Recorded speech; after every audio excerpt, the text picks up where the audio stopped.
Yeah, well, thanks for having me on, guys. I'm glad to meet you. Yeah, you as well, man. You as well. Seen you. I've watched my brother and sister-in-law live up in Rhinelander, and every time I go up there, we always pop in hunting videos and stuff. And they originally had a bunch of that, the whitetail or Wisconsin whitetail pursuit, and I've always been so I saw you there, and then I've always been a huge whitetail adrenaline fan, and you're on there for a couple of years, and that kill you had with the canoe was pretty badass. So Yeah, just one that got away right before I shot that one. That's yeah, the one that kills me. Jared yeah, just sent me last year. He sent me over all the raw footage from that. I mean, that's back a ways. I mean, that's 2015, right? That's 8 years yeah. ago. And getting that footage and finally and looking at it back and slowing it down frame by frame and just watching that big buck rubbing on that cedar tree just come in and out of focus. And I mean, it's 17 points. He had big, thick, wide brow tines that were both split heavy with a kicker coming off the base of one of them, and split twos, split threes, inside point on both sides. He's just a gnarly buck. He was cool. I shot right under his armpit. Man. While he was rubbing on that cedar tree, just rubbing away, it would have been epic. And boy, I hate that word. Here I am using it, but it would have been, And then he bounded off, and that feeling of missing a deer on film, especially whitetail adrenaline, when the thing about Jared and his production is he don't really care, what happens. He's going to use it. He says as real as we could film it, and he means that. And for me to get bent out of shape, it was really hard to stomach that, knowing how many people were going to watch me miss, and I didn't know I was going to get another chance. So I just was bumming. I got real negative, and he was like, yeah, well, we got about 30 minutes before shooting time. What do you want to do? And I was like, I don't know, man. It's been raining on and off all day. The river's probably gorged, and hopefully the canoe's still there. I'm cold. You're cold. We're both tired. I say we hit it and get back to the canoe. We're going to have a long paddle ahead of us in the dark. And he's like, well, I kind of want to check out this one more finger public that goes around this corner. And I was like, just not in the mood, but all right. Yeah, I didn't think, we just missed a deer. I'm like, there's no way we're going to be on the ground walking around and we're just suddenly going to have another chance. Yeah, but he was persistent. We walked. I was ahead of him, and we hooked left and went up that ridge, and we got up on a bench. And as soon as we got on that bench and started walking, I think we got about 30 yards, and he grabbed me by the back of my coat and gave me a little tug, and he said, "Big buck." And we both froze, and yeah, that was something else. That shot was 55 yards through the timber on the ground. And he tried calling me up because the deer was at 25 or 30 when he was first in range, but I couldn't get a clear shot at him. And I drew back, and I was holding my draw for a long time.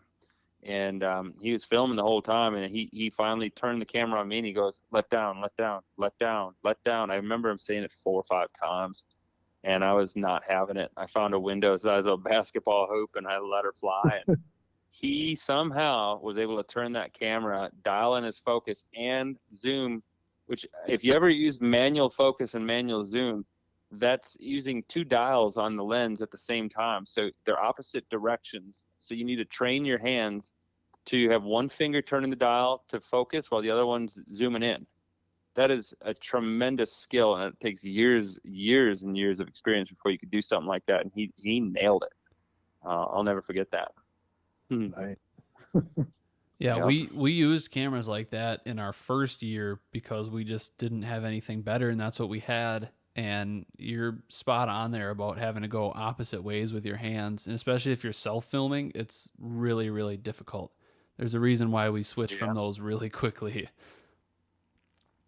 Yeah, I mean, right now I'm using, I prefer, if I'm in the tree and I'm filming somebody, I'll film in manual, I would say, 75% of the time. I think that's realistic. Because I'm able to dial in my focus. I use my zoom focus to get in tight wherever I want. Spot focus is pretty sweet. I mean, you set up a little manual command on your DSLR, and it makes a little window on my Sony. I run the Sony Alphas, so I run a Sony A7 IV. I've been through a 2 and now on a 4. Some of the guys on my team run 3s. One guy still runs a 2, and a few of us run 4s now. But man, it's just something about the way you can kind of bokeh and make that creamy background and just really dial in your focus to an animal when he's walking through the trees. I really enjoy seeing how that looks, the cinematic effect from it. But it's awfully hard, especially when you're competing with low light like we often have when we're out, filming in the mornings and the evenings. So for me, being a Sony person, especially with the Alpha series, the new, like the A3s and the A4s, their autofocus just picks up so dang fast compared to the A7S2s. And it's such a tremendous tool, man. When you're in auto, I never trusted auto, so I got really used to it, using manual. But nowadays, yeah, I'd say at least 25% of the time I'm running autofocus.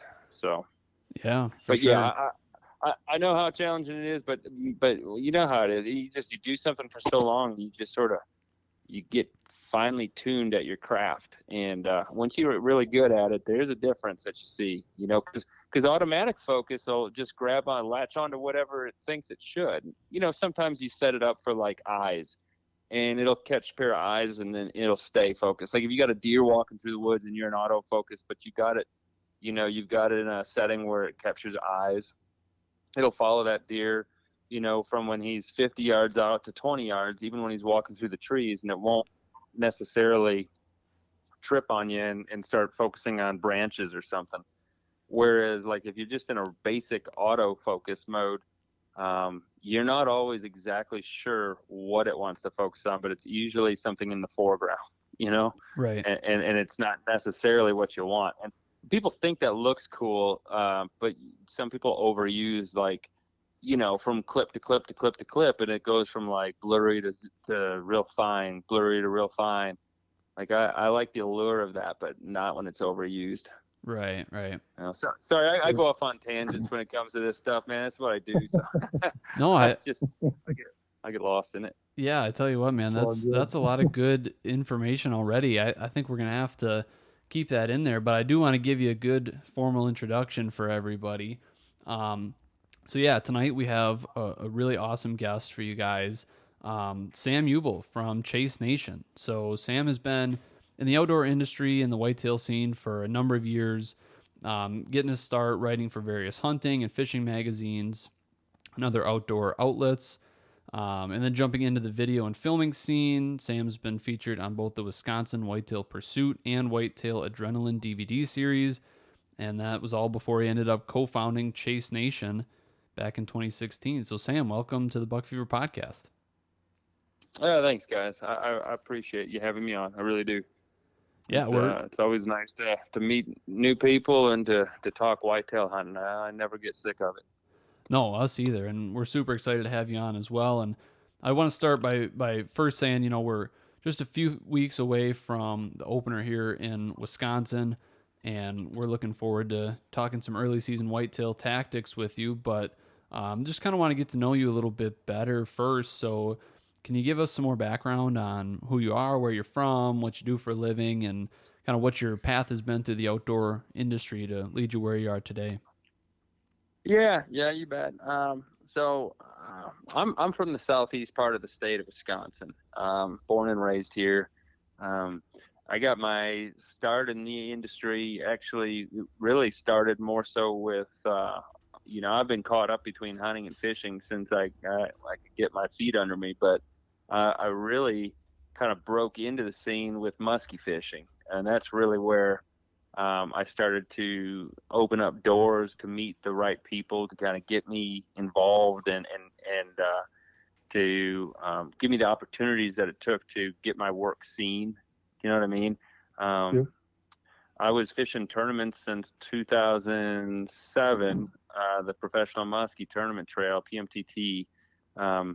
And I've been doing that up until a couple of years ago. We had a really great winning streak, and I felt like I reached all the goals that I wanted to do with competitive muskie fishing, and the time that it took away from my family, and you know, just invested in all the PTO that I was giving away to go pre-fish for tournaments, took away from my hunting time. So I gave it up after we had that real winning year. But in doing so, you know, that kind of goes hand in hand with my passion for musky fishing. And I've always been the type that, you know, when I see something or experience something outdoors, you know, this kind of stuff that not everybody gets involved in or not everybody gets a chance to see, I always feel a tinge of selfishness. You know, it's kind of like when you're driving by yourself heading west and you got the most perfect sunset, and, you know, you take a picture with your phone and text it to your girl back home and say, I wish you could see this in person. It's one of those things for me. You know, it's like with videography and photography, I have to have a camera nearby because I'm so caught up in sharing the experience. And that same thing goes hand in hand with my writing. Early on, I became an outdoor writer for Muskie Hunter magazine and a variety of different online media publications and print magazine. And in doing so, that's how I met Jared Scheffler. I wrote an article for, what was that one for? Whitetail First. It's for Outdoor First Media. And Jared, the article was about getting aggressive, get in the ground and get aggressive. And I talked about his warrior style techniques of, you know, being on foot and just the whole method of hunting. It's a different animal. It's something that I grew up with because we didn't have the money in my family, and my dad, my mom, to buy tree stands. So we hunted on the ground all the time. So I understood it quite a bit, and I wrote about it. When Jared read it, he really appreciated the call out. So he sent me an email, and he asked for my address. And a couple weeks later, I got this package with a DVD set and a personalized letter written on a postcard in there with his phone number on the back. So give me a call sometime. Love to chat and talk whitetails with you. And so we got to talking, and we became really close. And that following year, I ended up shooting a piebald buck with my bow, which you probably saw in that Wisconsin Whitetail Pursuit DVD. Mm-hmm. And he called me up. That was early October, like October 2nd or something. And he called me up and he goes, hey, now that you just killed one in Wisconsin, how do you feel about getting on the road and hunting Minnesota? And I was like, well, I don't know. I never thought about it. He goes, well, I'd love to have you come up and stay with me, and we'll go film together over there. And I said, well, you don't have to twist my arm. And so I cruised out there, and we started, you know, filming what you saw with that canoe buck out of Minnesota. And then, you know, it kind of spiraled from that point on. I was writing for different hunting magazines at that point. I was managing editor of Outdoor First Media. I was writing for Legendary Whitetails. I was just really building a name for myself, and it got to a point though where, you know, I was filming with Wisconsin Whitetail Pursuit at the time. I was also filming with Whitetail Adrenaline, and then I was starting Chase Nation, and kind of just stretched too thin, I guess. And when you're on a hunting show and you own a hunting show, and then you're also on somebody else's hunting show, and nobody knows where to find your material, and they, you know, it kind of gets all mixed up. So I kind of stopped filming with everybody else and just really focused heavy on Chase Nation. And then that's been my thing ever since. You know, that's really about me. I'm 40 years old. I love to bow hunt whitetails, and I love to musky fish. Nice. I've always been a huge fan of Whitetail Adrenaline and enjoyed your couple years there. So it sounds like you had that background kind of built in you already, that aggressive approach from the ground. Did you any other takeaways from hunting with those guys for a couple years and little mm-hmm. things you maybe picked up from them? Yeah, you know, my tactics were quite a bit different than Jared's. You know, hunting in that part of the state of Wisconsin, western part of Wisconsin, and the southeastern part of Minnesota, it's bluffy terrain. It's real hill country, and back home here, hunting on the ground for me wasn't like walking into a piece and then hoping you jump one up and he stands there long enough to give you a shot or something. Or, really, there's not much spot and stalk in my part of the state. Down here in like Waukesha County, Washington County, it's flat. It's all farm country, and it really means walking into a piece, finding fresh sign, and finding a little spot to sit up against a tree or in a bush or something, breaking some branches to shoot through, and waiting for something to come through. And that's really been what I was used to with ground hunting. With hunting with Jared, out there in those hills, one of the most important things that I learned, there's a couple of real good lessons I took away, but using my glass, using your binoculars was so pinnacle.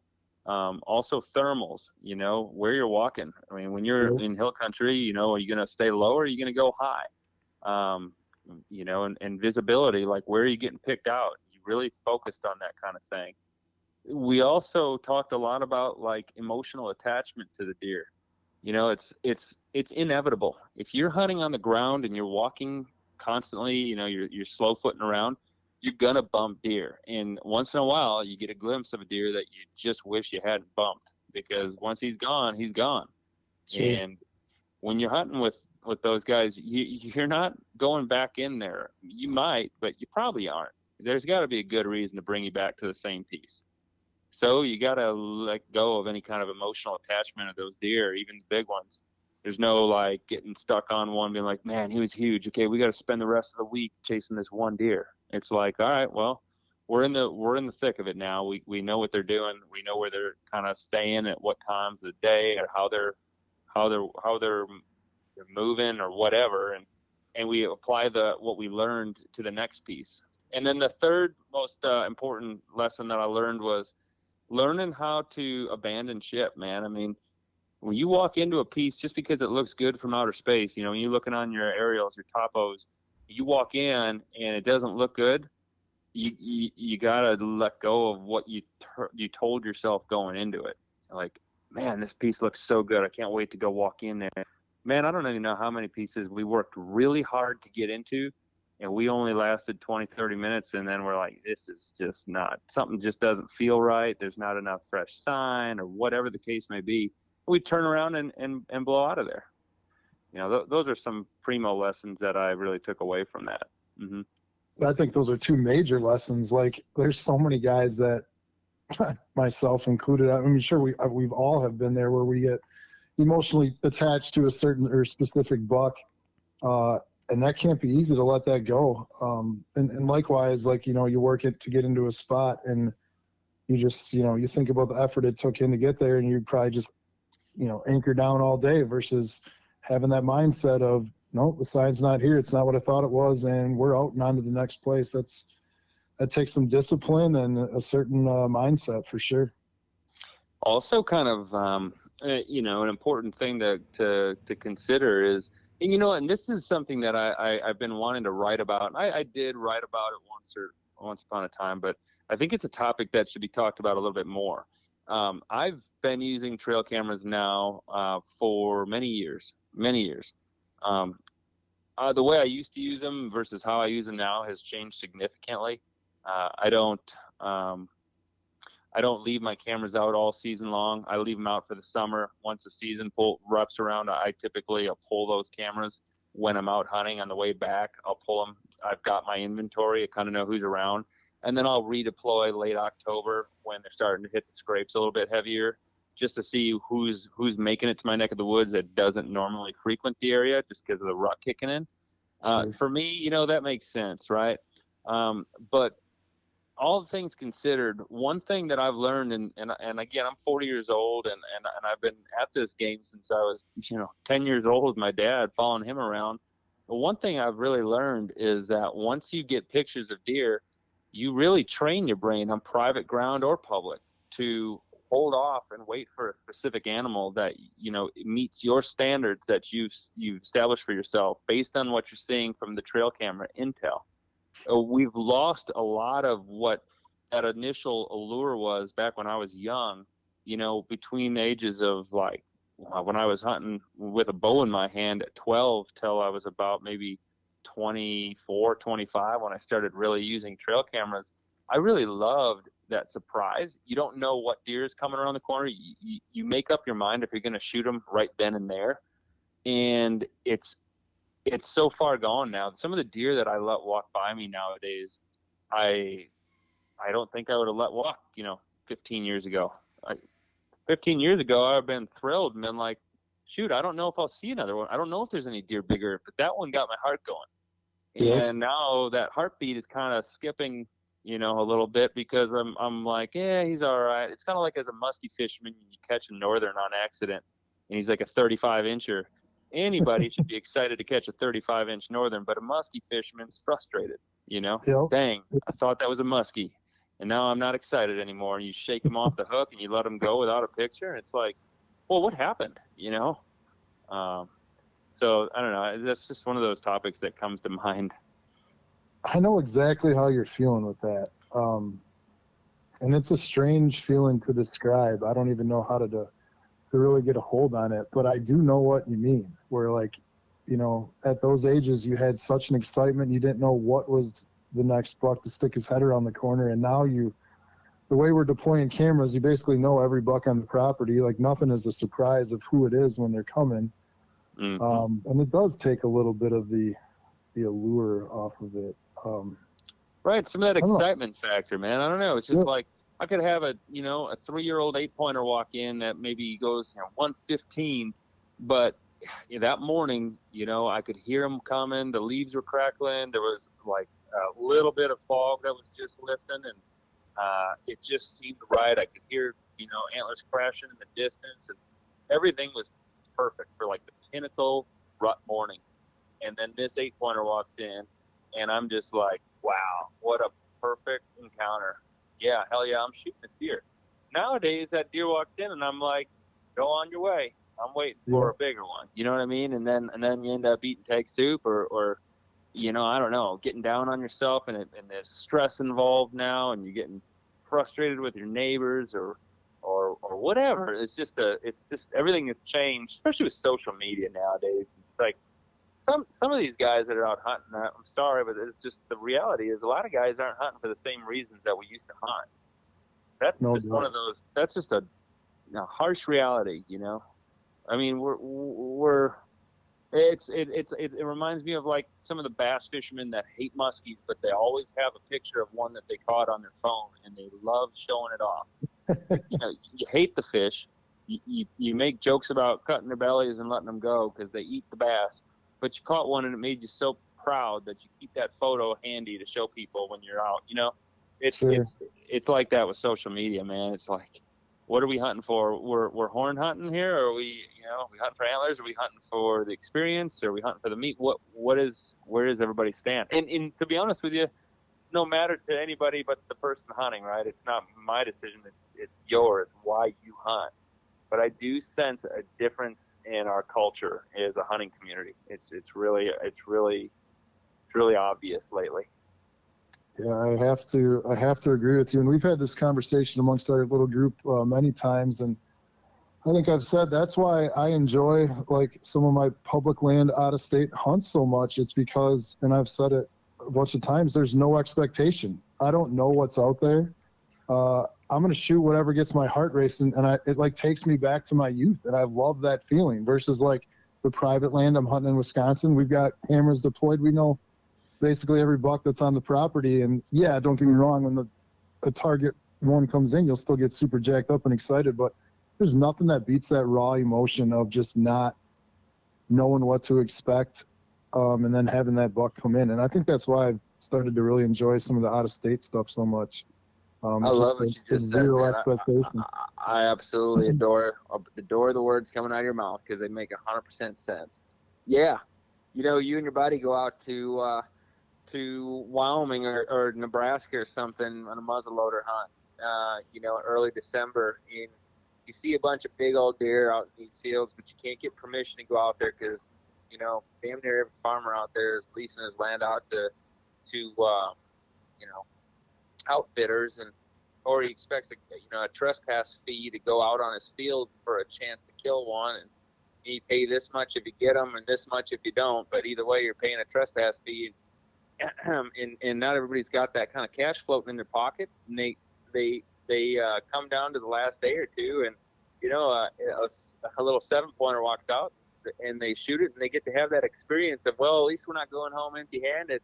And the last thing they're thinking of on that drive home is, everybody's going to make fun of us and whatnot. No, I mean, it's just, you got so much pride into that you drove all the way out there, you did that adventure, and yeah, man, that's, to me, that's what hunting used to be, and I kind of miss that.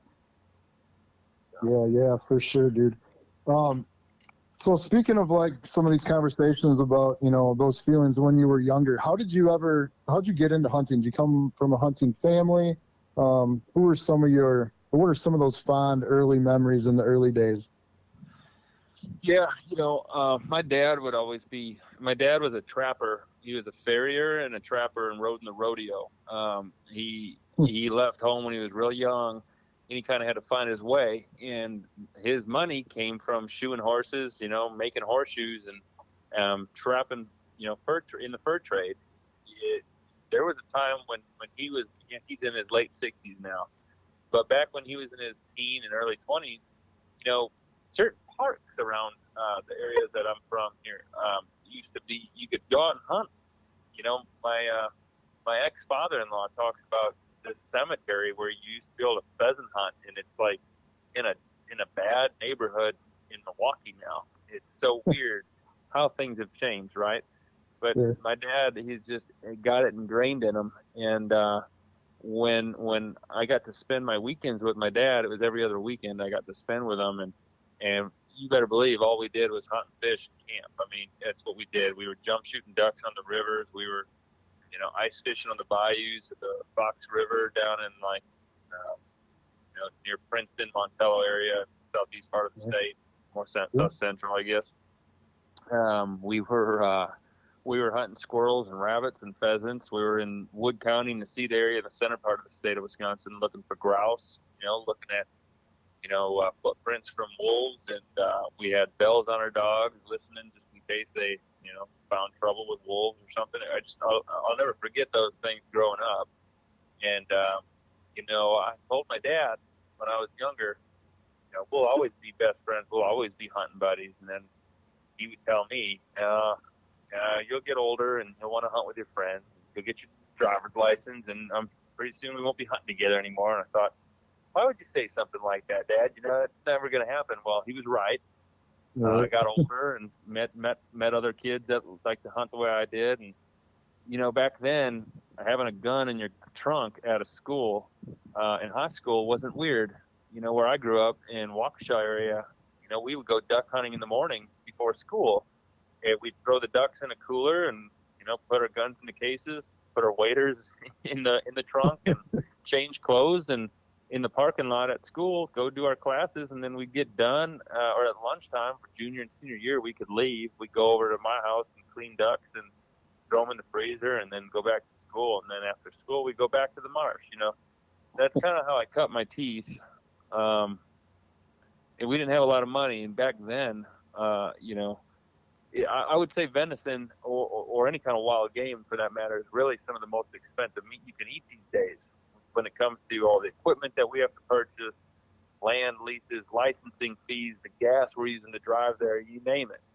Right. But back then, a lot of those things didn't matter. We didn't have all the gadgets back then. We didn't have the cameras. Didn't have to drive so far to get away from the masses to get to public land that wasn't overcrowded. More guys are hunting now, and so you gotta drive further to escape the crowd. Want private. Hard to get permission pieces these days that last more than a season or two, because it's like this, man. Can you knock on a door and say, can I hunt? And they say, yeah. Really what they're saying is, yeah, but don't kill anything, or I'm going to tell somebody in my family or one of my friends, and then they're going to take over hunting there, because we didn't know there was actually big deer back there until you came along. You pretty much kiss your permission goodbye. So you got to get your leases in for private around here. Not always, but it's just the way it is. And then as I got older, so a lot of that for my dad was the case. He really he wanted to meat more than anything. My dad still is a meat hunter when it comes to deer. When he shoots a big buck, he says, "Oh, he's great big." And then you walk up on a 2-year-old and it's like, "What, Dad?" And he's like, "Well, I don't give a damn about the antlers. Look how big the body is." I said, "Yeah, but you should see the size of a body of a 4 or 5-year-old." And he goes, "Oh, this is great big butterball." He gets all pumped up. That's his prerogative. Yeah. For me, I think there's definitely the whole industry standard of what's expected of a man in my position. If I go around shooting little bucks, I have a thick skin, and you have to have one when you put yourself in the public eye. You just do, because you're literally creating content for people to watch and make judgment upon. I mean, that's what you're doing. And you're not always going to like what you hear. And the thick skin is imperative. Otherwise, you'll be too down on yourself and you'll beat yourself up and you'll overthink everything. But if I was out there shooting like a bunch of little bucks or something, I don't know that people would necessarily pay attention to the content as much. And that's a shame, but it's also a bit of reality. And that goes hand in hand with the social media comment from earlier. And so I've kind of morphed myself a little bit where I've got this, innate, desire to hunt the way I did when I was younger, where we got away from the tools that we use today, like the trail cameras and whatnot. And we just get back down to like the business side of things where, we're not caught up in somebody's, bullshit about, scent-free sprays and soaps and spending money left and right on stuff that doesn't really matter if you play the wind right? Mm-hmm. I learned a long time ago. My dad taught me about how to play the wind, and deer won't smell you if they're upwind of you. The thermals drop in the evenings and rise in the mornings. All that, and coming down to barometric pressure and learning all that stuff, and actually using like where hunting came from. And we have to think like hunters. We have to think like the animals. Nowadays, I feel like people are buying things to try to make it easier. And I refuse to buy into all of it, but there are some things that I've bought into, like cameras. It's that internal battle I have with myself. Like, do I really want to do this? You know what I mean? Yeah, I hear you. I can't believe how many people buy into or like have the desire to make their hunt so much more easy. That kind of like, I just can't resonate with that. Like, why do you want to make it so easy? Yeah. Have you heard of live scope? In fishing boats, these guys are literally like on the front of their boat at the bow, looking at the graph with like rod in their hand, bait is out of the water, just waiting till they find a fish. Okay, and they go 5-10 minutes, and then they find one. They start casting at it. It's that. Is it really fishing anymore? Like I know what you're talking about. Yeah. Shoot, man. I mean, when I was growing up musky fishing, especially, I was focusing on things like current seams and which way has the wind been blowing predominantly the last 2-3 days. What is that doing with the epilymnium? The levels, the layers in the water column, all that surface water, that warm surface water blowing into that wind-blown shoreline.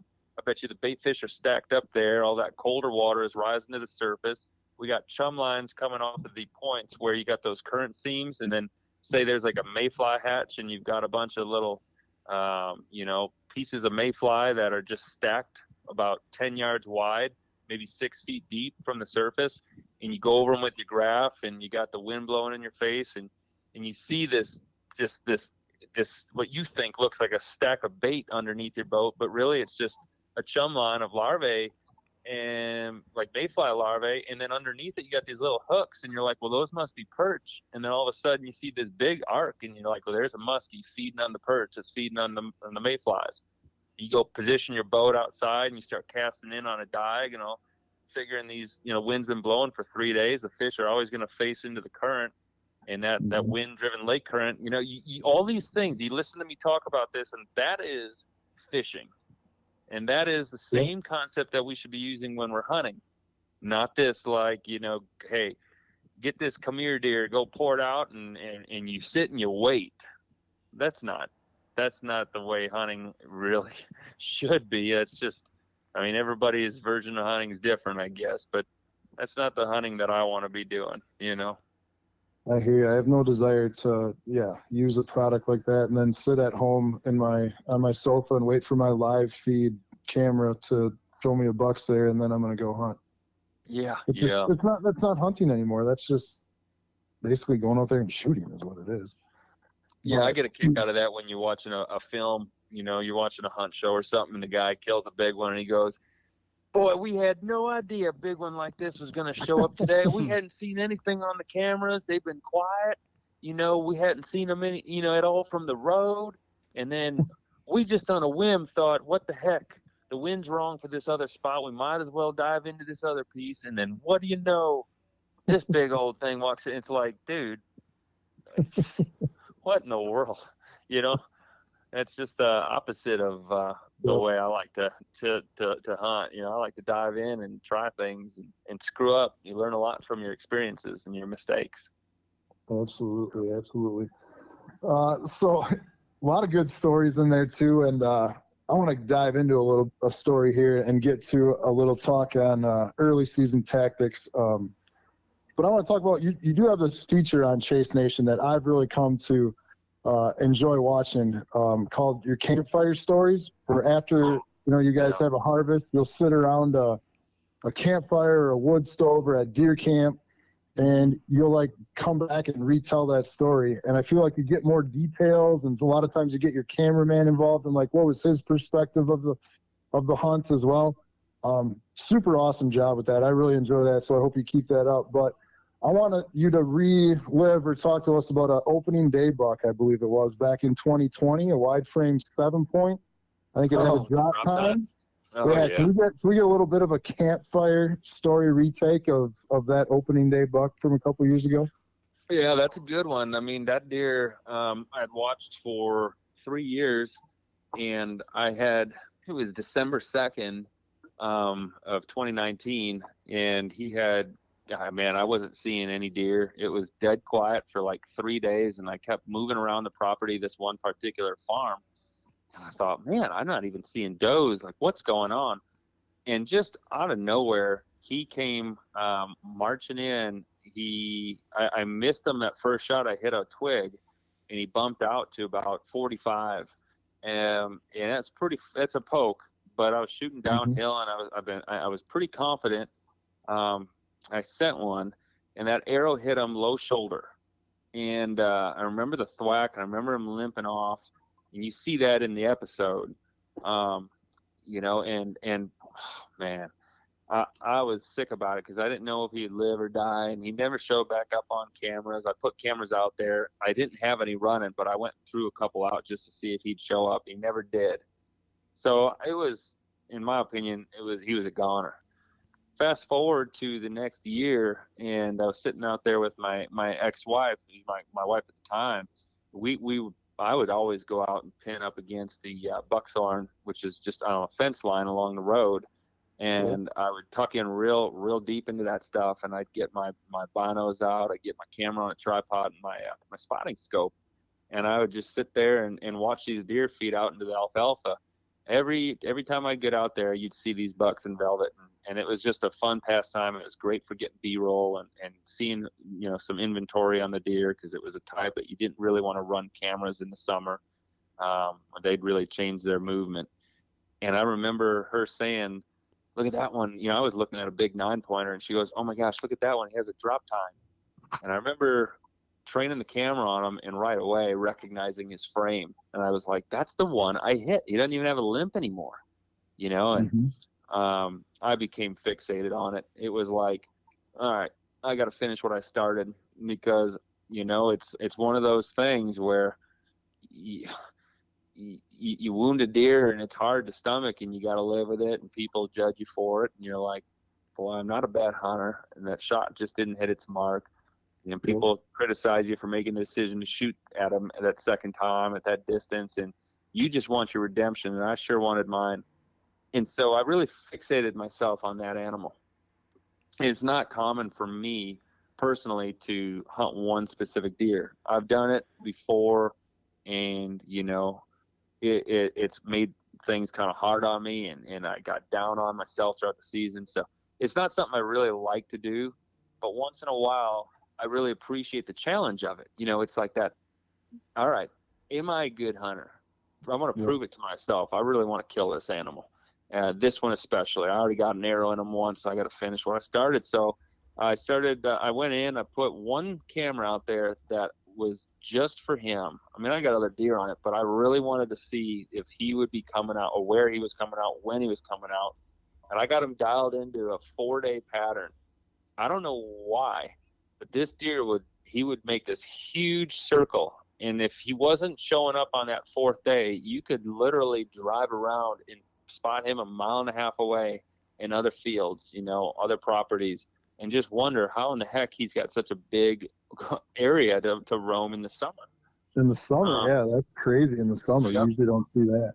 Yep, and he was always with the same 6 other bucks. This bachelor group, they were all over the place, and I just assumed he was going to get hit by a car.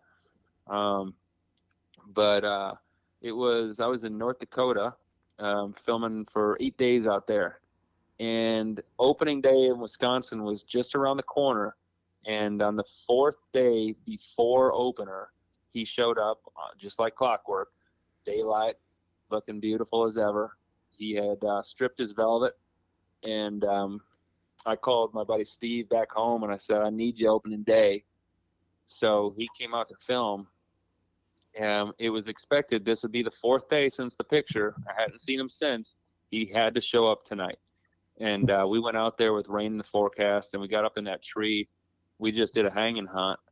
We were sticking out. We were in this random tree that was like, it wasn't on the field edge. It was out in the field. It was a very weird, it's not like, it's one of those trees, you know, drive by a cornfield and you see the big oak tree out there, and it's like, oh, that's pretty in the fall. You know what I mean? Like postcard, really. Yeah, it was like that, man. It was really random. But I knew the deer would walk by it. If he came out, he was going to walk by it. And we got rained on. It was cold. It was windier than heck. And if you watch that film, you see just like we were using these bags over the camera gear to try to keep them dry. And it was whipping like 20-mile-per-hour wind. And then all of a sudden the wind stopped. The rain stopped. This coyote came out with a live squirrel in his mouth.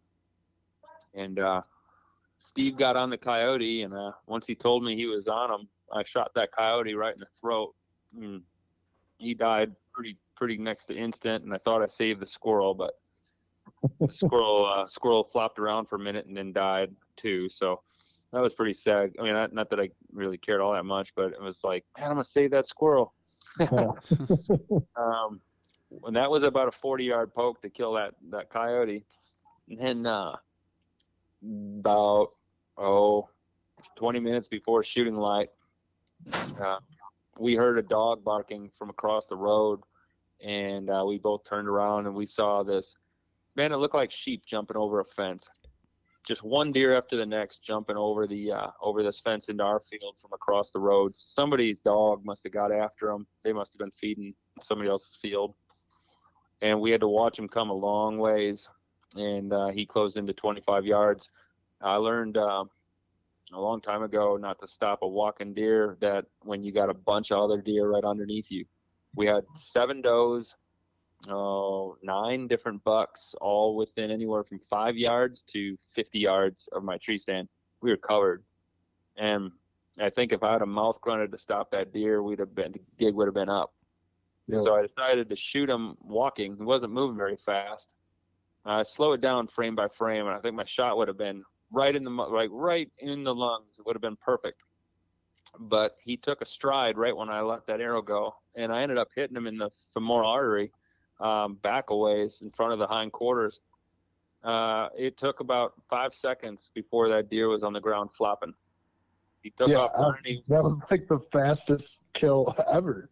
Yeah, he ran about 20 yards or so, and then he stood up on his hind legs like a Mustang, and he fell backwards and landed on his back, and his legs went for a couple seconds, and then he was done. It was just the most insanely fast kill I've ever been a part of when it comes to archery hunting. I got so lucky that I hit him where I did. Otherwise, I'm sure we'd have had a 24-hour wait and a track job ahead of us with rain in the forecast. Yeah, was that an expandable broadhead? Yeah, that thing was 2 inches. I opened up pretty good, and I cut him up real bad. Sure. He wasn't getting away. But were you afraid at all? Oh, go ahead. I'll just never forget that feeling, of putting an ending to a story. I mean, I made another bad shot on the same animal, but this one I got lucky and ended up killing him. And the amount of pride that kind of surged through me, that if you watch the film, I'm shaking pretty intense, but it's not just adrenaline going through me, but I was literally, when you're in kill mode and you forget how cold you are. Yep. But you just let that arrow sail, and now you're like, all right, dude, it's a combination of energy, like tons of energy mixed, and adrenaline mixed with, like, holy cow, I was actually really cold. I was just pretending I wasn't because I was so focused. It all came out of me at once, and I could barely put my words together.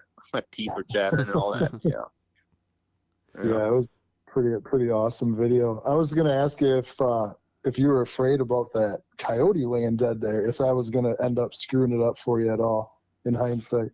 Yeah, in hindsight, that is something we talked about. It's like, boy, what if the deer coming downwind of that thing? He's probably going to be stinking pretty bad. But it was a little too late. It was one of those things where, I don't know, you see it on the shows, the hunting shows, and everybody that bow hunts long enough has an encounter or two with a coyote, and some people more than others. But as long as I've been hunting, I've seen a lot of coyotes, but I don't always have them close enough to shoot. And I just really wanted to shoot a coyote. I had my license and everything for it, and I thought, what the heck? Plus, I kind of left this part out, but the other thing about that was, there's a spring turkey episode from that same season where I was out with Dave Bechtel, and this coyote came in and tried to eat his decoy, and he shot at that thing with his bow. Like, we had a den out there that just came out of nowhere, and it felt like every time all of a sudden we'd start getting pictures of coyotes or seeing coyotes from the field, we weren't seeing deer anymore. And so it's just one of those things, get them out of there, eradicate them. Yep. So, yep. But yeah, I mean, that was risky. I don't know. I'll be honest with you. That coyote was laying dead, not more than 10 yards away from where a lot of deer were standing, and they were feeding like no care in the world. I mean, there was one deer that was feeding within a few feet of the squirrel that fell out of his mouth when I shot him, So, does it make a difference? I don't really know. I mean, it could have been a younger deer who was just putting up with it, Not the one I shot. The one I shot was massive. But the deer that were close to it, they might have just been younger and just dealing with it or not cared. You know how it is when these younger deer, they kind of put up with more than some of the older deer do. That deer also, he weighed more than any whitetail I've ever killed in my life on the hoof. We're talking early season. I mean, it was opening day in Wisconsin, so mid-September. He's got a light coat on him. He had a 28-inch girth on his neck. That's a massive neck. And his body weight, what was it? It was something stupid, like field dressed with his hind legs cut off. He weighed 200 and something pounds. Wow. I can't remember what exactly it was. It's on that episode. But it was a lot. I don't want to say it without remembering exactly what it was, but it's so funny because people, when they hear it, they're like, no, but guys like me, we film everything. So we definitely had to film it. We put him on the scale when we were butchering him and cut his legs off at the knees. And he's obviously field dressed and his head's even leaning on the ground because we couldn't get the scale high enough. And he still weighed well over, I want to say he was like 260 pounds or something. Unbelievable. Geez. You got to watch it. He's not a normal animal. That's it's just not normal. I think he was 7 or 8 years old too. He's just a beast. Jeez. But you know what? That's one of those things we always talk about when you watch him. If you guys watch that back and you see him walking across the field, he looks like a pig on stilts. Like all you see is this big body and then these tiny little twigs for legs. Like little skinny legs with this huge body and just dwarfs everything else around him. He was just a unique animal, very unique. Man, yeah, that's I love the drop time too. It's just there's something about a drop time that was just awesome. Yeah, he did another one starting on the other side too. So I mean, I'm sure if I let him go, and he had another year, if he survived the cars and all that, and other hunters, he probably would have had probably a matching. You know, he would have double drop. You can put a ring on the other one, but it's not a full inch. You know, it's about 3/4 of an inch, but it's exactly the same distance from the base as where the other drop tine is. It's just a perfect match for a double drop. He just didn't add inches to it. Sure. Yeah, and he was a mainframe 8-pointer the year before when I hit him. So he gave up one of his tines. He gave up his like where his G2 was. Like on that left side, he's got like a G. It is technically a G2, but it's growing where the G3 was when he was an 8-pointer. It's almost like the G2 just never came up where it did the year before, and then he put those inches into drops. You know, I don't know. Cool animal. Yeah, man, that's a super impressive animal, and that's a really great story too. And there's a lot of different ways we could kind of branch off of it. But one of the things that piqued my interest there was your summertime glassing that you kind of touched on there a little bit. So I'm wondering if we could kind of dive into that a little bit deeper, because it seems to play a prominent role in some of your early season success. So, like, can we dive in a little bit? Like, how often are you glassing? What's the distance that you like to glass at? Some of the equipment. Yeah, I'm usually about anywhere from probably 70, 80 yards to 100 yards from where I'm hoping to see the deer. Obviously, you know, they come out further away sometimes, and that's natural when you're, you know, sitting over a big hayfield or bean field. Right. I typically prefer, like, if I had a choice, and you don't always have a choice, right? But if you have a choice, like you got one farm you can hunt that's got beans on it, and another one that's got hay on it. Well, of course you're going to go with whichever one you're seeing them from the road or from, you know, when you're standing there looking out, whichever one you're seeing more deer on. But if I had a choice around here, I would say that the deer typically will choose hay over beans in my neck of the woods. The amount of deer I see coming into alfalfa in the summer is just crazy. And I see that a lot too up in the northwestern part of the state too, like up in, you know, Iron River, Superior area where there's a lot of agriculture. They don't really grow a ton of corn because the growing season isn't as long. So they'll typically rotate, or they'll do beans or hay. And those hay fields, man, those are just lit. I particularly like any kind of hay field that butts up to oak. If you've got white oaks growing alongside a hay field, you've got a recipe for success in the early season, especially for, you know, deer visibility in the summer. One thing that I've really learned is, you know, sitting there on the field edges, which I would say I probably do once every week, at least once a week, sometimes twice a week if I'm really onto something, or, you know, I get obsessed with filming a certain scene, and I need more takes. Like I got really obsessed with trying to get lightning bugs a couple of years ago, and I went 3 days in a row just until I could finally get the right shot with these lightning bugs, which you'll be seeing on my recent episode, or my episode that's coming up, not this Friday, but the Friday after this. So not this week, but next week, my episode for my bow kill this last year will be live on our channel, and you'll see a scene there with lightning bugs and these bucks that are about 8 yards away from me in the waning light, and I needed a shot like that, so I just went repeatedly. But I'm just getting off on a tangent there. But I do a lot of driving around too. I'd say probably 2 or 3 times a week, aside from sitting field edges. I'll just drive right around sunset, and I'll just look out in fields, and sometimes I'll pull over and glass something up if it really strikes my eye. But usually I'll just get an idea of who's where. Like that big drop tine buck, his range was so massive on that 4-day, pattern.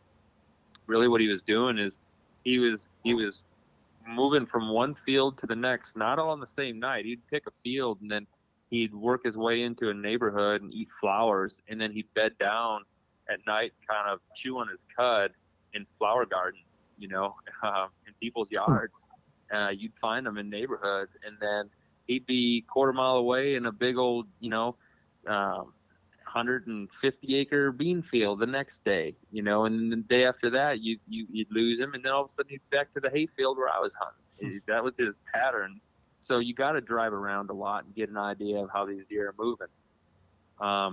One thing I was just doing a seminar on early season tactics at the Mobile Hunters Expo in Kalamazoo last month, and I really touched on this. This is important.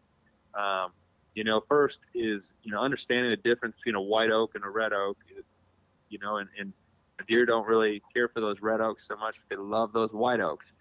And being able to tell the difference with those leaves, if they're pointy, they're red, and if they're rounded, they're white. It's real easy to tell when somebody shows you.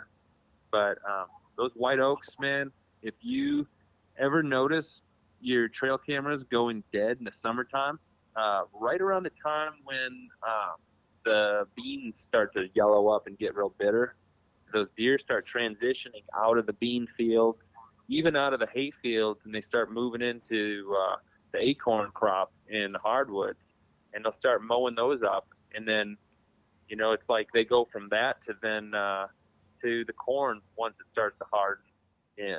And that's kind of like a pattern I've witnessed. And I think one of the most important things that I've really learned about early season whitetails is, we see these deer out in the fields in daylight, and you see them on like my films, especially. I always have clips of deer in velvet because I do so much scouting, and I think those shots are just so beautiful, so I like using them.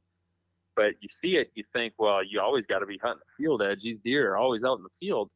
But you know what, man? It's like right now, all of my fields are going dry. Those deer are in the hardwoods right now. And the only deer that I'm seeing come out into the field are little spotted fawns going prancing around. Mom sticks her head out to check on them. She might walk out into the field and spend, a few minutes feeding just to let her fawns know she's around. But then she'll chase them back into the hardwoods. And then all of a sudden, like the waning light comes and you got a couple little bucks that come out, 2-year-olds, maybe a 3-year-old. But the big 4 or 5 or older, more mature bucks, they're not showing up as often. They're not as frequent out in the open in these fields. And if you shine a light out in that field, 30 minutes after, it's dark, there they are. And where are they? What are they doing? It's like, well, think about it, man. These big deer get big for a reason. They've been through the ringer. When they were younger deer, they were out feeding in those fields in daylight, totally shootable. But they learned to stay in the canopy where they have some cover, and they wait till the darkness comes before they step out into the open. And that's just, especially when they start to smell that you're in there hunting, or you're in there doing something, monkeying around, changing batteries on your trail cameras or whatever. Everything changes. But, I was saying, like, these guys were asking me, like, what do you like hunting? Do you like hunting field edges, or do you like hunting in the woods or marsh, or what? And I said, every situation's different, but if I'm watching a certain group of bucks and there's one in there I want to kill, and it comes down to him being like a homebody to a certain farm that maybe is frequenting like open fields, I'm going to be, inside of those woods, maybe 50 yards, 100 yards. Hope I catch him in there staging up, waiting for darkness to set in before he steps out into the field. And another question came in and said something like, I think he was asking me, what do you think the drawbacks are? You feel like you're missing out on what's out in that field. I said, well, yeah, for sure. It's hard. It's hard because that there's deer out in the field and you don't get to see a lot when you're sitting in the woods, but you're in there for a reason. You're hunting for a specific type of animal. You're not just out there hunting for pictures. You're not out there hunting for visuals on a bunch of younger deer. If you're hunting a mature animal, you're hunting where he's going to be. So you got to put your time in, and you got to dedicate yourself and get over the fact that you're missing out on seeing, 5 or 10 or 20 deer feeding out in the field. It's not about going home and saying, well, yeah, I got to see a bunch. It's about going home and saying I got the one. And it sure does get dark early in the canopy of the hardwoods early season. I mean, there's times where, you think it's time to crawl down, and you get out of the woods and you walk out in the field and you're like, shoot, man, I can see perfectly. I could still shoot in the field. And, Right. and then you blow the whole field out. And it's like, I guess I should have waited. It's just challenges to it, but that's kind of how I operate early season. Yeah, that is a big lesson to learn too for people, like, where you might see the largest volume of deer, or what sorts of land features might attract a large volume of deer, isn't necessarily where you're going to find the big deer that you're after, the mature deer, the bucks that have made it through seasons of being hunted. They tend to act a little bit differently than the does and the fawns and the young bucks do. So you really have to weed out the different areas and learn how to hunt that a little bit better. Yeah, and I mean, and I'm I used to hunt a lot of public land, a lot of it, and I still do hunt public land. But I'd be lying if I said that that's all I hunt. I'm not into the whole fad of, if you're not killing something on public land, it doesn't have merit anymore. Like, I just don't buy into that crap. The amount of work and energy I put into finding and securing permission, or private ground to hunt, it's exceptional. It is so much work. It is equally as hard for me to lock down even these small acre private pieces. I hunt like 5 acres here, 2 acres there, 7.5 over there, 15 here, and 60 over there. And I've got a bunch of these pieces because I need to not burn them out. You burn out a piece so dang fast, so you need to be able to play different winds and bounce around. And sometimes none of your private works out for the conditions, or you've been in one piece too much. You got to let it sit. So I'll go find public. But I definitely, and I'm just touching on this. I know I'm kind of derailing, but I think it goes hand in hand, because a lot of the tactics I'm explaining are things that, I deploy on private ground, these farms. There's not a whole lot of public farms out there, especially in Wisconsin. We don't have a ton of, public fields to hunt, with crops on them. So when somebody is a public land hunter, more power to you. But I just don't buy into the whole jargon that, hey, yeah, did you get it on public or private? Private? That doesn't matter anymore. It's so funny to me. You get a YouTube channel someday and you put up a video that says public land bow kill, and then you post one the next day that says, or just says big buck bow kill, and watch how much views you get in addition to, just for saying public. That word, it's almost like, it's like in the muskie world, you hold a picture of a big, 52, 54 incher out on Green Bay, or, Lake St. Clair, where they've come to be more regular, and people just are like, oh yeah, where'd you get it? Oh, the Bay. Yeah. Okay. It's all of a sudden, we don't care that it's a enormous, world-class fish. It's so funny to me how things have really morphed.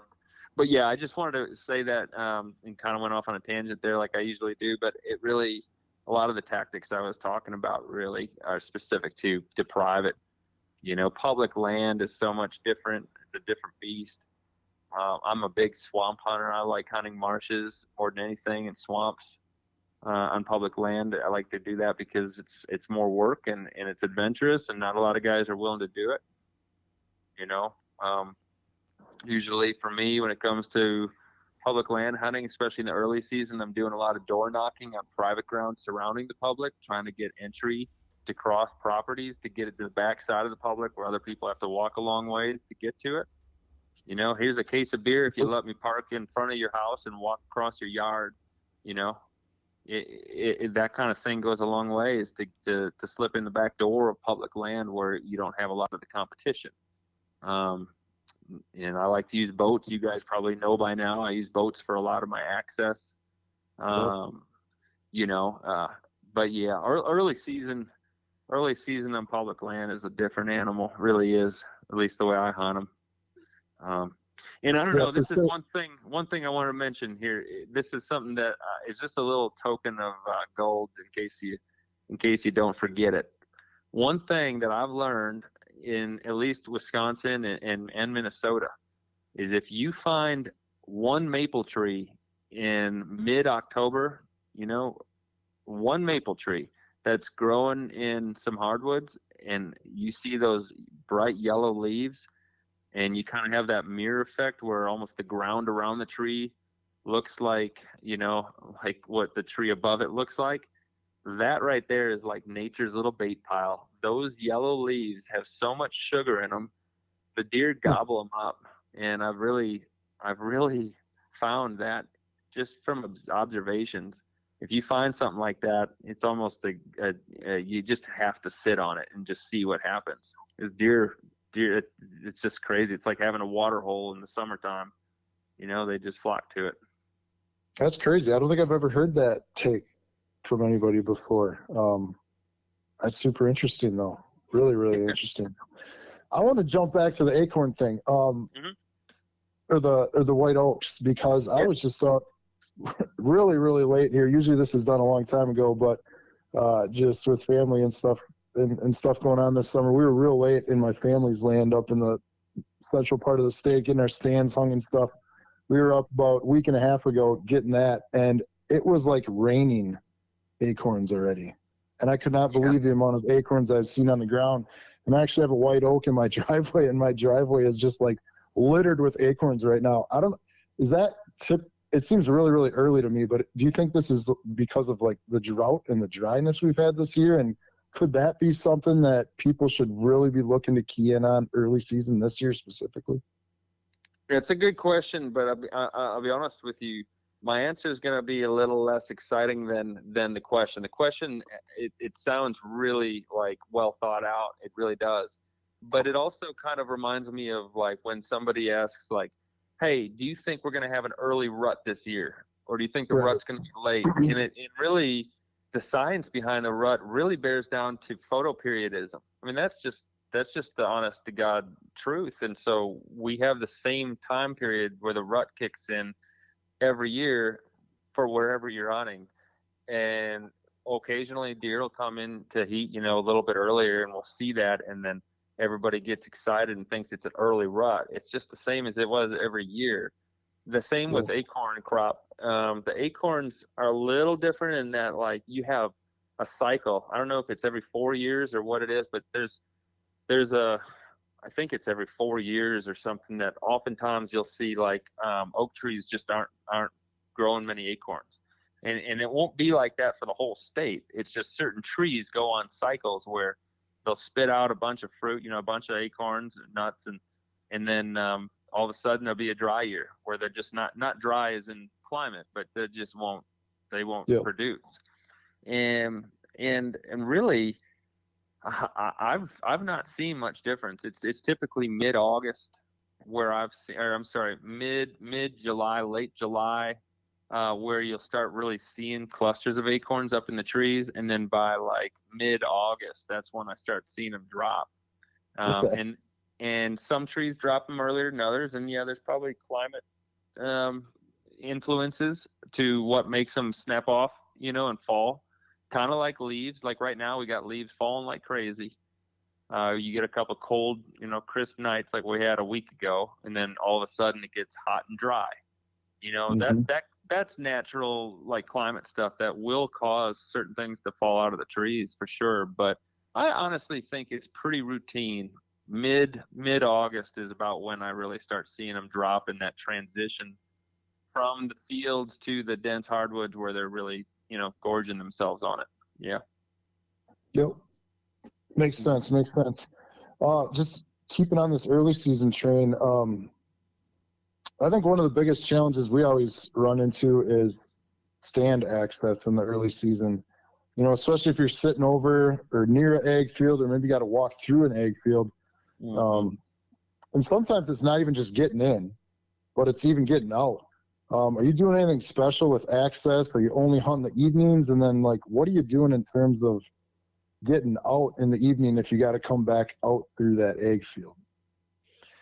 Yeah, You know, the one field where I killed that drop tine, I've killed, I think, 7 different deer on my wall from that particular farm. There's houses there now they built this year, so I don't get to hunt there anymore. But I hunted it enough to answer the question. And honestly, my access in this is no secret to anybody. We've all heard by now somebody telling us that try to not hunt the same tree more than once or twice. Don't get married to your tree stand. Use a different entry and exit every time to keep the deer guessing. Otherwise, they get wise to you. You don't see a deer in the tree and you think, boy, that sucked. And then you creep your way out of there and you say, yeah, I was able to get out without spooking anything. Little do you think about what happens after you've left, and then the deer show up later and they walk over your footpath and they're keen on where you were. And then next thing you know, you're hunting on the defense instead of the offense because these deer are starting to wise up and draw circles with their trails around you. Yep. When it comes to leaving, really for me, I've always just walked straight out of the field. Like I usually have my little entry and exit that I planned out to get in and out of the woods. And then once I got to the field edge, the way I had to leave was to walk straight across. If I walked along the edge of the field where all the deer were browsing, I'd be worried I'd be leaving more of a scent trail. But it felt like if I walked my way right through the hay, that alfalfa crop, the next day I'd still have deer walking over my foot trail. It was really the day of. Like if I walk in to a stand and I'm hunting by, like say I'm hunting the field edge, I have watched on that particular property, deer get right up to my foot trail walking into my stand, stop on a dime, get all nervous and turn and burn. And that was pretty common. You just kind of gotta, try. I'm a hang and hunt mobile kind of guy. I don't like to sit in the same place very often. It just does more harm than good in my experience. So, I might hunt this part of the field one day, and if I'm hunting a field edge, and then I'll move over and hunt around the corner, or around the finger, or whatever the next day, and then go in the woods. I'm just kind of all over. You think about it, like what's a big piece to you when it comes to private land? We think of at least us Wisconsin residents. We're used to 40s, and a lot of them are 20s because all the farmers are going out of business. Sadly, if you're not like one of the huge businesses. And they're divvying up their parcels, and they make more money selling 20s than they do bigger, like, hey, buy my whole 110-acre farm or whatever. They'd rather break it up into smaller pieces and make more money. That's just the reality of it. So we don't have huge tracts of land. You score 120 acres to hunt. It might sound like a ton of land, but you can burn 120 acres out in a hurry, like in a hurry, depending on the shape of it and how you're accessing and exiting. And so like, it's so funny to me, guy around here gets permission on a 100 or 200 acres and they think they got it made, and they kind of do, but they'll just marry it and they'll hunt it all the time. They won't leave. They won't go try anywhere else. They'll never try public. They won't get permission anywhere else. They'll just always hunt that same farm. And they'll wonder, why did it take me all season to kill one? And it's like, well, man, you just trained every deer in there about your tactics because you're in and out constantly, it's just, you got to be as wise as you can when you're thinking about exit and entry strategies, but you can't be perfect because it's just damn near impossible. We don't have a helicopter picking us up and dropping us off. So you got to leave some sort of a trail. Just do it the best way you can. I was hunting a one particular farm that was 125 acres in Waukesha, and it was laced with these drainage ditches that had water in them, and you could walk with knee highs. The water would be pretty close to the tops of the boots, but the ditch was low enough where nothing would see you because you'd have to drop down into the ditch, and nothing would smell you because you were walking in the water. I mean, it might smell you in the wind, but you're not leaving a trail. And I did that a lot, and that's also why I love using water for access. It's just, if you have it as an option, Yeah, absolutely. I could go on and on about this stuff. No, we could too, for sure. I know that when it comes to early season, a lot of guys only like to hunt in the evenings. They kind of rule out morning hunts. So I'm curious if there's any scenarios that you consider hunting in the morning, or do you not rule it out? Where do you stand on morning hunts in the early season? I used to be an evening hunter for early season, but the last several years here, I've been hunting mornings pretty frequently. And the amount of encounters that we've been having early are profound. I scratch my head and wonder why the heck I was selling myself short, not hunting mornings early season. It really comes down to having the right property. Not every property is set up for a morning hunt for early season. It is true that a lot of times the deer will disappear early season in the mornings. Like, you just don't get a lot of visuals. But a lot of times that's because we're not hunting the right piece where they're still making their way back to bed. We have this like assumption that somebody once said that was a prominent figurehead, and everybody believed it and then ran with it, that, you know, early season deer in their beds before the sun comes up. That's just not true. It's just not. The amount of signs, sightings that I have hunting in the hardwoods, especially in the oaks, kind of close to bedding, it's a lot. I mean, you'll see some footage in this coming up episode here of just that. I mean, it's morning time, it's opening day, and the day after, Saturday and Sunday of opening weekend here in Wisconsin. I'm in southeast Wisconsin, and I'm having deer walk by me at 8:30, 9 o'clock. In bucks, and they're feeding on leaves. You know, they're feeding on leaves around me, and we're getting incredible footage of these animals, and a couple of them borderline shooters. You know, and upwards of 5 yards away from the tree stand. And I just, in my cameras even right now, in some of those areas, are showing me that deer are still moving around at, you know, late morning, you know, mid to late morning. So I know I'm close to bedding, but I know that these deer aren't just like, holy cow, here comes the sun, guys. Let's get on the road. We got to run back to bed and curl up. No, it's not real. I mean, they got to get there somehow, but they're just going to pick a denser path. You know, they don't want to be seen, so they use the dense cover to get there. And a lot of times, if they can eat a little bit on the way back to bed, they can just sit there and chew on their cud for the day. And oaks seem to be the best place for that.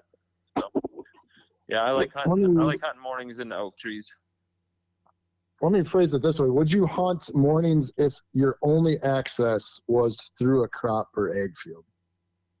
Absolutely not. Yeah. No, that would be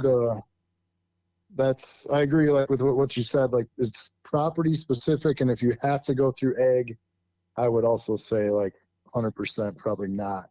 No, the amount of deer you're going to blow out of those fields is just not worth it. I mean, now you're scattering them, and if a deer walks by you, you know, after you finally get in and get set up, that's cool. But it's kind of like scattering a flock of turkeys, right? And then they're all kind of confused, and they're looking around to find each other again. There's not going to be rhyme or reason after that. Once you blow them out of the field, you're hoping to luck into one walking by. That's a different type of ball game. Sure. So some other things with early season that we certainly run into. Hopefully we don't get weather like we've had the last 5 days, but, you know, sometimes heat, humidity, mosquitoes, just late evenings in general. By the time you get out of the woods, you know, sometimes it's 8:30, 9 o'clock or whatever. Later than that, by the time you get back to your truck and back home, a lot of excuses if you ask me. But what do you have to say about all those things that people use as excuses not to hunt the early season? It's too warm, it's too hot, it's muggy out, too many mosquitoes. What do you have to say about all that? I say, thank goodness it's less competition out in the deer woods, right? I mean, come on. Right. It's not the more the merrier. It's the fewer the better for me when it comes to pressure and all that. But, you know, I don't know. It's not for everybody, right? I mean, not everybody likes to hunt the heat. I've never been one to say, well, it's too warm, I'm going to be uncomfortable. I would say that 9 out of 10 times that I go out in the woods, I'm usually uncomfortable. I mean, I sweat walking in because I'm carrying camera gear and my stand and my bow, and, you know, it's usually a tough trek in, or wading in water or have to like paddle in or something like that. It's a lot of work. But you know, I live for that kind of thing. It's not casual for me.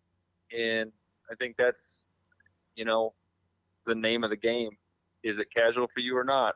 Like fishermen, are you a bobber fisherman that likes to go float around and just hope on a prayer your bobber goes under? Or, you know, are you fishing 2 feet under the bobber and 30 feet of water? Or are you using slip bobbers, you know, and adjusting for the depth? Like what kind of hunter are you? And what kind of, like what's your purpose, you know? And, it's really, it's the difference between, you know, it's where the men and the boys, you know, separate. You know what I'm saying? Yep, for sure. Yeah, that's a really good way of putting it, I think. And I've got another question that is a little bit off topic here, but it kind of ties back into something we talked about earlier.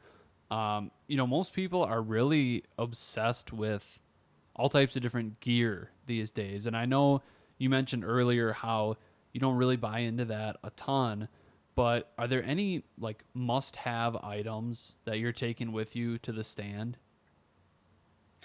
Yeah, I take a grunt tube with me, starting from day one of the season. It doesn't mean I'm sitting there blowing on a tube all day long or something, trying to like grunt one in all the time. But I have actually turned deer towards me that way. I'm a little bit old fashioned. One of my best rut tactics, and I know we're talking early season, but just goes hand in hand with like trinkets and stuff and gadgets or whatever. Yep. Is sticks, branches. I've been able to bring more deer in close for a shot by breaking a branch in the tree that I'm in than any grunt tube or rattling antlers. Really? It's just, you got a deer 200 yards out in the field and you got a dead branch by you. If you pull on that thing and snap it, deer will put their head up and come in on a string thinking that like they, you know, there's another deer around, doe, buck, who knows what they think, but they come tearing in to come investigate. That has been a huge tactic for me, and it's free. But, you know, early season, I always do have a thermocell with me. I always have my grunt tube just in case I want to try something as a last-ditch effort. I got to have my water with me for sure. Let's see, what else is something that I always have with me? I always have a knife. I hate being the guy that, like, shoots a deer and then asks the cameraman, do you have a knife? It's just, you know, goofy. And then I always have my wicked tree saw because I never know what I'm going to get into. So that's always in my pack. You know, if I got to cut a limb or something. I always have extra lithium batteries, AA's, because they work for my trail cameras and they work for my Sennheiser lavalier mics. I always have my camera gear. I always have with me you know, those USB battery chargers in case my battery goes dead or my phone goes dead and I need it for any kind of reason, whether it's for, you know, filming or if it's for emergency use, like what happened to me last year. And you know, if my phone had been dead after being out there all day and I was in that kind of dire situation, I could have died. So having like a battery, you know, charged up battery pack to hook up your phone or your camera to save the day, that'd be pretty essential. But yeah, those are some of the must-haves. Yeah, I don't bring food with me into the stand very often, not because I think the deer are going to smell it or the wrinkling of the wrappers, although that does kind of bug me. I don't have much of an appetite when I'm in the stand, but I'll tell you what, man, as soon as I get back to the truck, I'm like down for some quick trip food and that's saying a lot because that usually gives me a stomachache later on, but I'm so hungry I just about eat anything. You know. Yeah. Nice. Binoculars and a rangefinder. I cannot tell you how important that is for me. The rangefinder is pretty important. After a while, you know, us experienced guys, we start to get a beat on distance, but we're not always perfect. I'm not one to sit there and range deer right before I shoot them because that's just not reasonable. I'm the guy that ranges trees or landmarks and then remembers them and then set my yardage based on where the deer is to the landmark. So I'm minimal movement in the tree stand. But dude, binoculars by far And that's one of those things that Jared Scheffler taught me early on. I never really used binos, and he was like, "How do you not have binoculars? Here, use this pair." And I never took them off because we use them so much. And once I became familiar with them and found out just how vital a good pair of glasses, they are essential. They just are. You got to have binoculars. And if you're hunting in the forest, it doesn't mean, well, I'm hunting in some dense, canopy. I don't need binos. Man, yes, you do. Get yourself some 10x42s and just listen. You're gonna thank me when you find out how essential they really are. It's just so frequent that you see something moving, but you can't really tell what it is, and you got to make a decision. Do I focus on that, or do I divert my attention elsewhere? And so you just throw the binos up, and you can tell, is that a deer or not? Are those antlers moving, or is that a plant? It's just binoculars, man. It's so important. Yeah, 100% agree. Just the little things you can pick up on, and it just keeps your attention too. Like, you got the binos up all the time, searching around. Versus, you're better off doing that than sitting on your phone. Very deep in that. So, well, I wish we could just leave phones at home. Phone saved my life last year, so we need them, and things can go haywire. If you don't have a phone, it can get a bit hairy out there. Certain things can happen.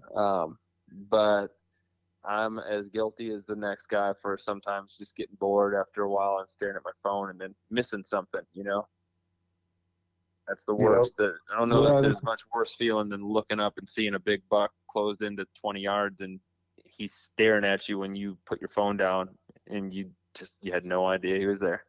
That's the absolute worst by far. So I want to run you through a series of rapid fire choices when it comes to hunting. I always kind of enjoy these things. So I'm going to give you either like 2 or 3 choices, or I'll ask you just for like a one-word answer. Just give your answer, no explanations, and we're going to this is going to span like the whole hunting season, not just early season. So I'm going to run you through a little gauntlet of stuff here. So if you only had 1 month to kill a target buck in Wisconsin, which one are you choosing? September, October, November, December? Opening weekend, September. Specific buck. Yeah, right away in September. That's when I'm killing them. Nice. It's either gonna be the first week of the season or it's gonna be the last week. Opening weekend sit on a bean field or falling acorns? I think I know your answer. Acorns. Grunt tube or doe bleat? Grunt tube. Grunt tube or rattling antlers? Grunt tube. What's the maximum distance you'd take a shot at a deer with your bow? Whitetail. Yep. Isn't that funny? Because it's one of those things. You're a mule deer hunter. It's okay to shoot 60, 70 yards, but you can't do that if it's a whitetail. But whitetail are more edgy. I would say the max I'm going to poke out, and it's a reach, would be 50 yards, and that's really got to be perfect. Fixed blade or mechanical? I was a fixed blade guy for a long time, but I've been shooting mechanicals the last decade. But I just got these Havoc fixed single double bevels, and they are the most unique fixed that I've ever shot in my life, and I'm really enjoying them at this point. So hopefully I'll keep shooting them. But yeah, I guess in a nutshell, the last decade I've been mechanical.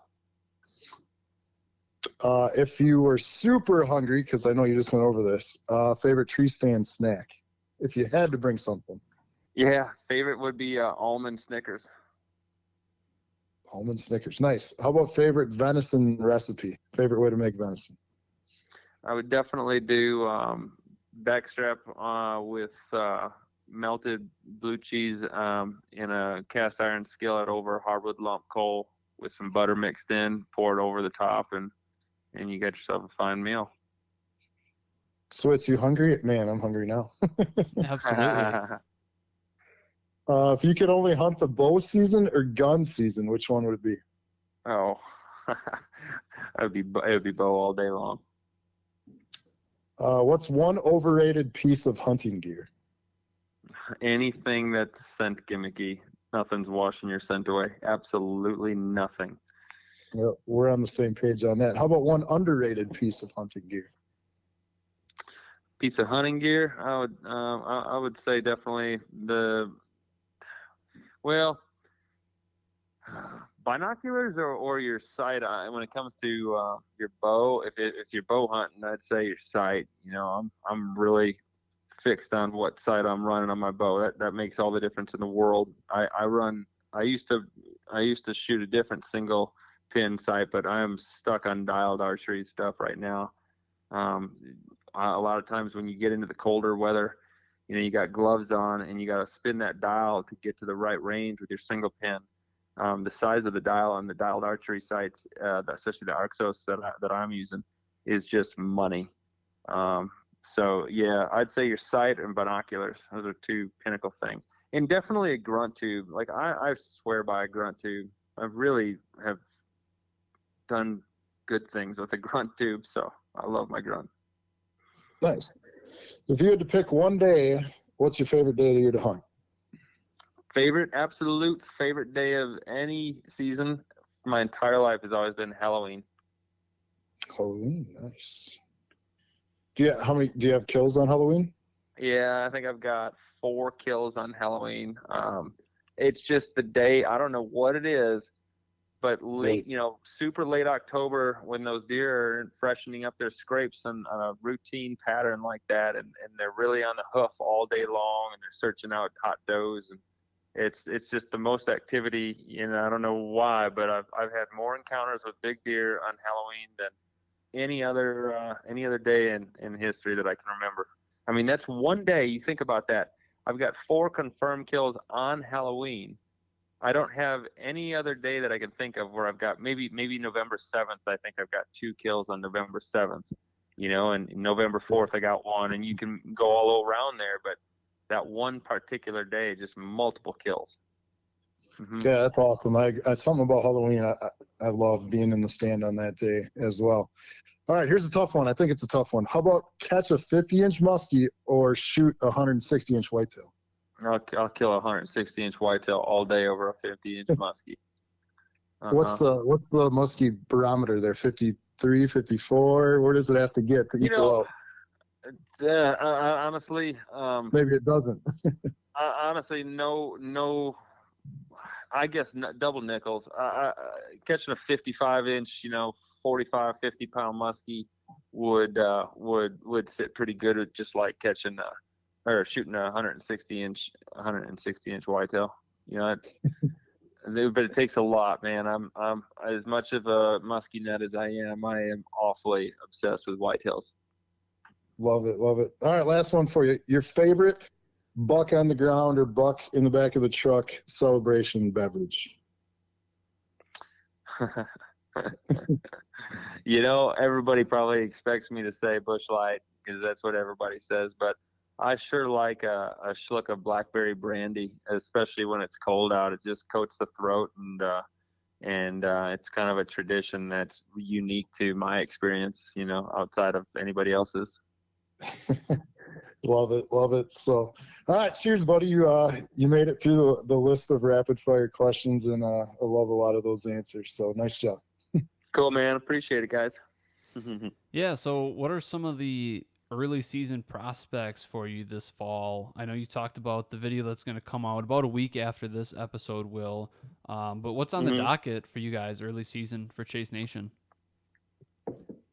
Yeah, we've got a lot of travel ahead of us this year between Wisconsin, Nebraska, Iowa, Kansas, Missouri, Illinois, Minnesota, and am I missing any here? In Colorado. I got a couple of the guys leaving here in a couple of days for Colorado, so they're going out elk hunting. But yeah, we've got trips all over the place lined up this year with my team. And in Wisconsin, majority of my team is in the Tri-County area of Waukesha County, Washington County, and Jefferson County. We've got a couple guys that spend a lot of time in Ozaukee County and Sheboygan County, but yeah, we're a lot of us are spending our time in Southeast Wisconsin here. As far as the meat of our season goes. We've got a couple little trips planned amongst us all to the center part of the state and to the North Woods. One thing that I've always wanted to film is a genuine Northwoods hunt or a track hunt, but it's something that you really gotta have the time for, and know that there's a good chance you're gonna go up there and come home empty-handed. It's not the best to go into a hunt with that kind of mindset, but it's a reality. Up in Nicolay National Forest, Vilas Forest, Oneida County area. But track hunts are harder than hell, and people up in that neck of the woods, well, not people up there, but when folks around here down in the southern part of the state go up north, they see a lot of deer along the roads, especially in the summertime, and they think, man, there's so many deer up north, but what people fail to realize is that you got your along the roads is really the only place the sun is able to hit the ground, because the forest is so dense up there. And so all the undergrowth that's food or forage really grows along the roads.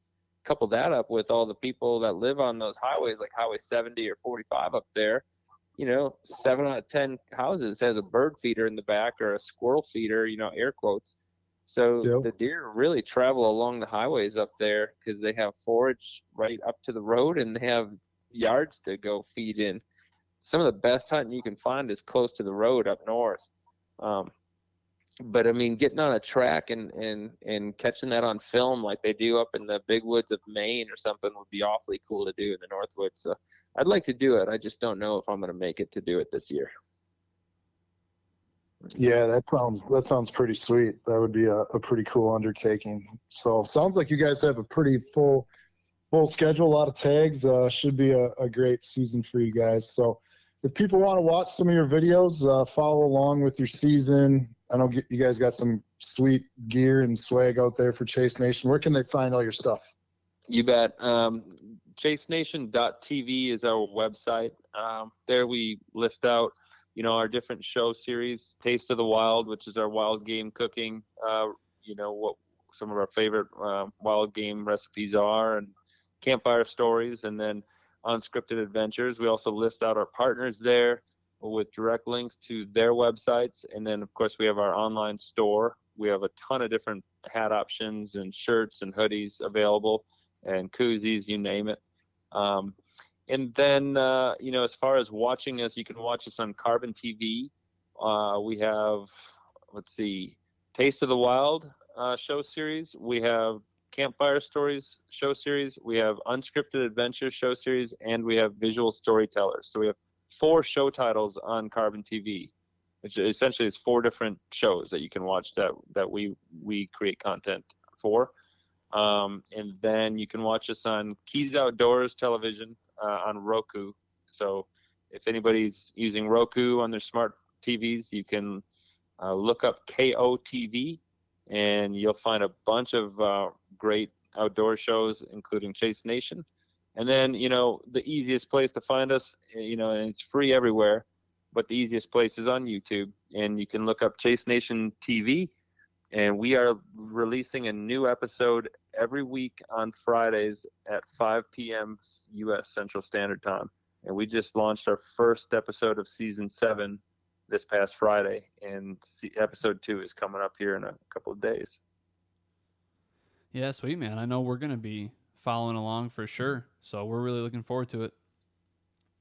Awesome, guys. Yeah, I really appreciate you having me on your show and let me share some of my takes on things. I really appreciate that. Oh, absolutely. We really appreciate you joining us tonight. I feel like we could just talk forever and ever about deer hunting because we're all so passionate about it, but we really appreciate your time and joining us tonight. So thank you. You bet, guys. Have a great night and stay in touch with me, please. Sounds good. Thanks, Sam, for coming on. I really, really enjoyed this chat. So good luck this season. Thanks. You too. We'll see ya. See you later. And thank you to everybody for joining us here and following along. We really appreciate it.